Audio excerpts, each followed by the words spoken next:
This video will demonstrate the field installation of the new iDock control system.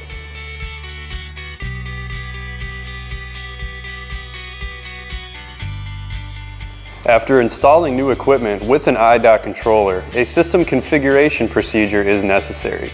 This procedure will configure an iDock controller at a given location with pertinent equipment serial numbers and location information. On initial power-up of the iDock, the system configuration menu appears by default. You are then prompted to enter a series of information beginning with the restraint serial number. To locate the serial number for a piece of equipment, reference the second to last page of the equipment owner's manual. Before operating the iDock control or the equipment, read and understand the owner's manual to become thoroughly familiar with the equipment and its controls before operating the dock leveler or the other equipment.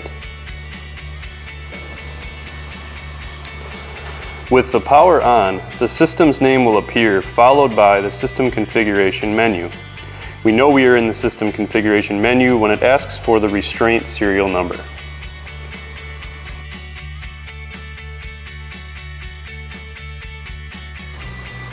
To configure the iDock controller, use the buttons located beneath the display. The scroll arrows will change the selected character, and the Enter button will select the next character.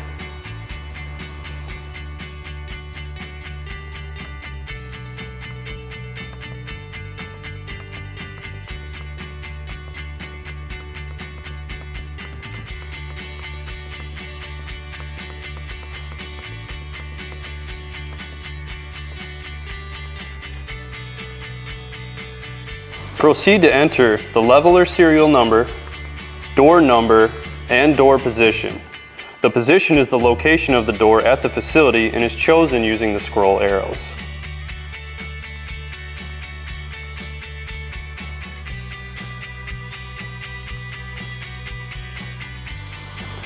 After you have completed the system configuration, be sure to scroll down to save settings and press Enter.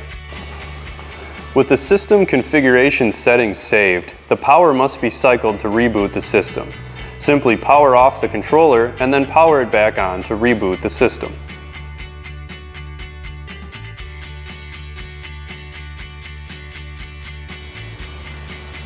If the iDock controller operates a transport vehicle restraint, a caution light sequence may appear when power is restored to the panel.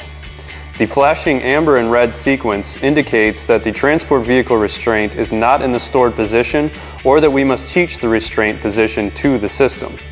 Pressing release will teach the restraint position to the system and reset the light sequence.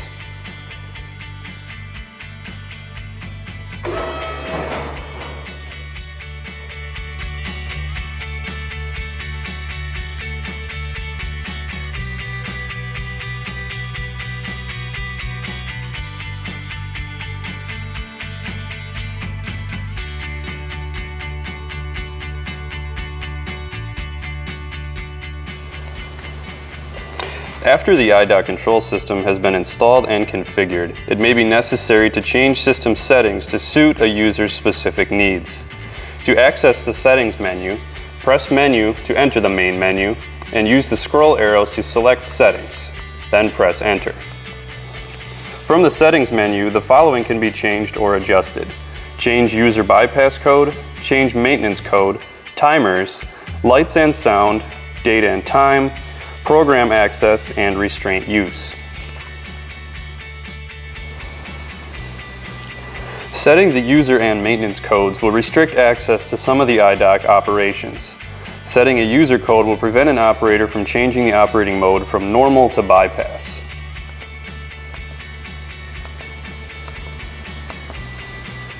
After the user code is set, a password is required to change the operating mode.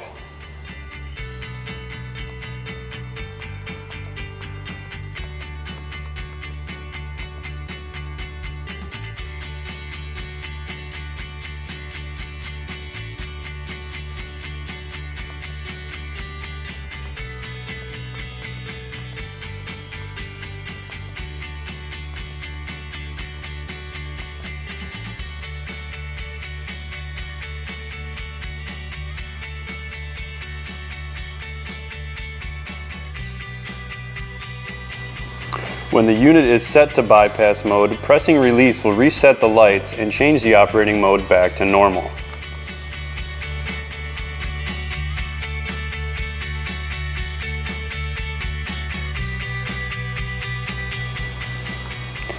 With a user code set, it is recommended that a maintenance code is set as well.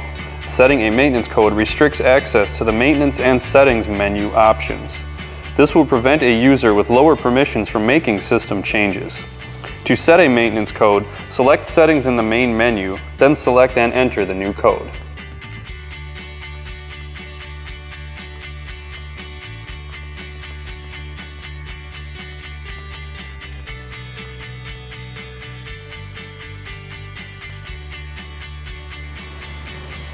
With the maintenance code set, we can verify that a standard user has restricted access to the maintenance and to the settings options.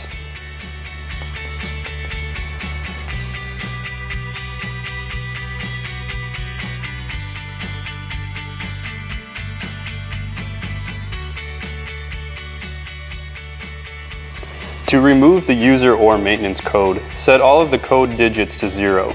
This will restore the system access to default and no longer require a passcode. If a maintenance code exists, you are prompted to enter the code to access the settings menu.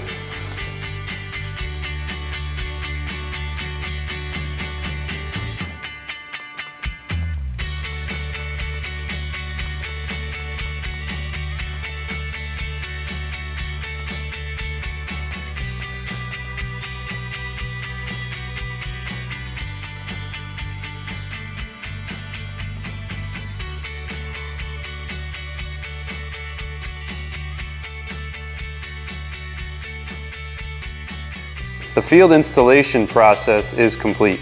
If you require further assistance with the installation, reference the iDock owner and user manual, or call the number below to speak with a technical service representative.